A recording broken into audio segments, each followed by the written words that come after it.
Olá, tudo bem? Professor João aqui. Vamos continuar aqui a série Igreja na Pandemia, episódio 2. Hoje vamos falar um pouquinho sobre Jesus acalma a tempestade. Marcos capítulo 4. Eu gostaria que você lesse essa mensagem. Vou fazer uma leitura rápida aqui do texto. Marcos capítulo 4, a partir do verso 35. E naquele dia, sendo já tarde, disse-lhes: passemos para a outra margem. E eles, deixando a multidão, o levaram consigo, assim como estava, no barco. E havia também com ele outros barquinhos. E levantou-se grande temporal de vento. E subiam as ondas por cima do barco, de maneira que já se enchia de água. E ele estava na popa, dormindo sobre uma almofada. Despertaram-no, dizendo: Mestre, não te importa que pereçamos? E ele, despertando, repreendeu o vento e disse ao mar: cala-te e aquieta-te. E o vento se aquietou e houve grande bonança. E disse-lhes: por que sois tão tímidos? Ainda não tendes fé?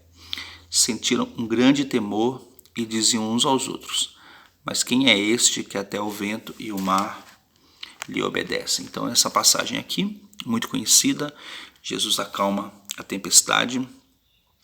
Então, nessa série, no episódio 2, a igreja que está passando por um período de pandemia, um período difícil, já caminhamos aí para o segundo ano da pandemia de Covid-19, o vírus SARS-CoV-2, que surgiu na China, tem aí assolado o mundo, e em meados de março de 2020, a OMS decretou o estado de pandemia.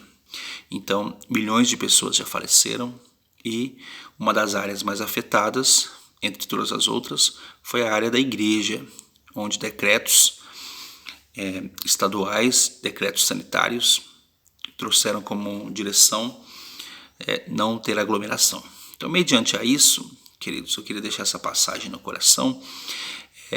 De uma certa forma, todos nós vivemos diante de uma tempestade em função da crise econômica, social e também a igreja de portas fechadas tornou-se um desafio.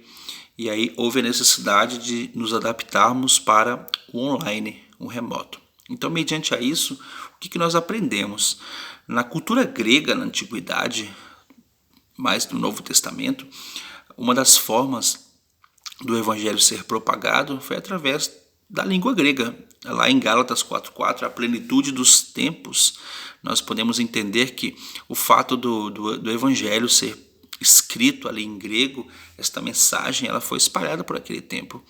Qual que é a língua hoje mundial de acesso? A maioria das pessoas tem acesso. Onde as pessoas mais consomem conteúdo? É na internet. Então, uma das formas de se vencer aí esse desafio da igreja durante a pandemia é explorar as ferramentas de tecnologias, é gravar um devocional como esse, usar os grupos de WhatsApp. São várias estratégias, mas reservaremos um episódio para falar só sobre isso. Eu queria deixar para o teu coração esta reflexão que Jesus ele acalmou ali a tempestade. Eu trouxe aqui 5 chaves para o teu coração. A primeira delas, logo no começo, Jesus ele convidou os discípulos para entrarem no barco. E eles simplesmente obedeceram. Mediante a instrução de Jesus, primeira chave, precisamos ter obediência. Segundo, devemos permanecer na presença de Jesus, mesmo na tempestade, estar onde Ele está.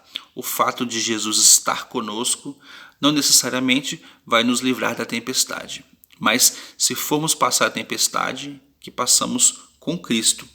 Terceira chave, aqueles discípulos buscaram a presença de Jesus. Eles viram que não conseguiam conter e o barco ia virar. Eles foram até Jesus e eu imagino que eles clamaram. Eles chegaram ali: mestre, vamos morrer aqui, a tempestade. Eles clamaram, eles buscaram. E temos visto vários movimentos de oração, várias lives de oração. Isso é muito bom, é um convite para a igreja a retornar aí às suas origens. Quarta chave, não podemos ser tímidos. O próprio Jesus disse: por que vocês são tão tímidos? Não tenham fé? E aí, essa pergunta é para a igreja na pandemia. Por que vocês são tão tímidos? Será que vocês não têm fé? Será que a igreja deve se conformar com as mortes, com a doença, não tem jeito mesmo. Não, queridos, não. A instrução da palavra devemos colocar nossa fé em ação, devemos clamar por cura, devemos declarar a cura sim sobre a nossa nação, devemos declarar a bênção sobre as nossas autoridades, sobre os nossos familiares. Se a igreja está nas casas, não quer dizer que a igreja fechou. Em cada casa tem uma igreja, tem um povo que pode clamar. E a quinta chave, nós nos admiraremos por aquilo que Deus fará. Jesus, no versículo 41, quem é este que até o vento e o mar lhe obedecem? Que o nosso coração possa se encher de temor, porque o nosso Deus é este que acalma o mar e a tempestade. Em nome de Jesus, anota essas 5 chaves. Deus abençoe você. Se este vídeo te abençoou, comenta este vídeo, compartilhe. Vamos espalhar essa mensagem. Mesmo a igreja na pandemia, os períodos que a igreja mais cresceu foram os períodos de crise e de perseguição. E o Senhor, Ele é conosco mesmo na tempestade. Deus abençoe você.